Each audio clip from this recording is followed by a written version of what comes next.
Epektibo ang isinasagawang satellite registration ng Comelec Cauayan upang mas mapadami pa ang bilang ng mga rehistradong botante sa lungsod ng Cauayan.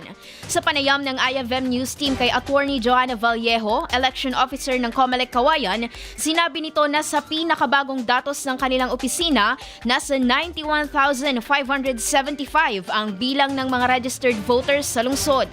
Aniya, nabawasan ang bilang ng registered voters sa lungsod matapos ang nakaraang eleksyon kung saan nasa 5,000 botante ang natanggal sa listahan ng active voters.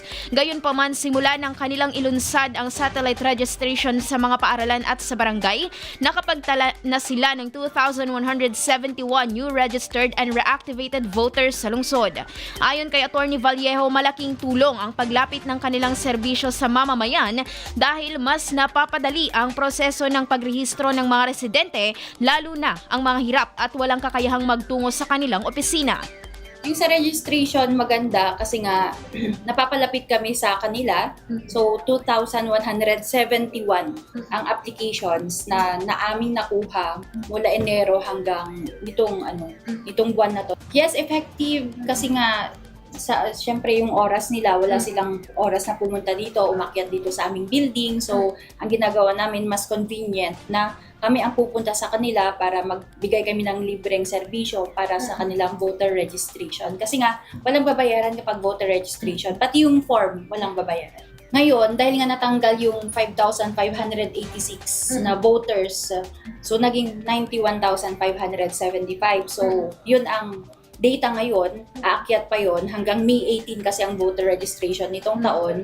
So, pwede pa yung mga na-reactivate, pwede pa silang pumunta dito, or pwede yung online reactivation para makavote sila sa November 2, 2026 Barangay and SK election. Hinihikayat rin ito ang mga Cauayenyo na hindi pa rehistrado na magparehistro na upang magamit ang kanilang karapatan sa pagboto, lalo na ngayong paparating na eleksyon. Opo, kapangyarihan po ninyo ang pagboto. So, ang isang boto ay mahalaga.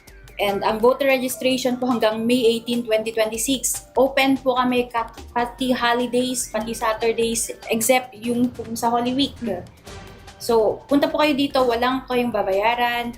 And wala pati application form, open po ang Comelec para po sa inyong lahat. Ito ang pahayag ni Comelec Cauayan City Election Officer Attorney Joanna Vallejo.